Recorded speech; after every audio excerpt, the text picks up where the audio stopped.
Ever wondered about the world of stock market investing? Let's embark on a journey through the basics.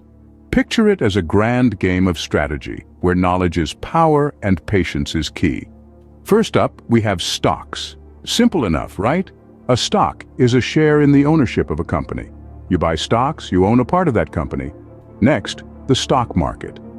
It's a marketplace where buyers and sellers trade stocks. Picture a bustling bazaar, but for ownership, stakes in companies. Now onto diversification. It's about spreading your investments across various sectors. Imagine not putting all your eggs in one basket, but multiple. Lastly, long-term investing. This strategy focuses on buying and holding stocks for extended periods. Think of it as planting seeds and waiting for them to grow. Remember, the stock market isn't a get-rich-quick scheme. It's a journey, a marathon, not a sprint. Stay informed, stay patient, and you're on your way to financial growth. Happy investing.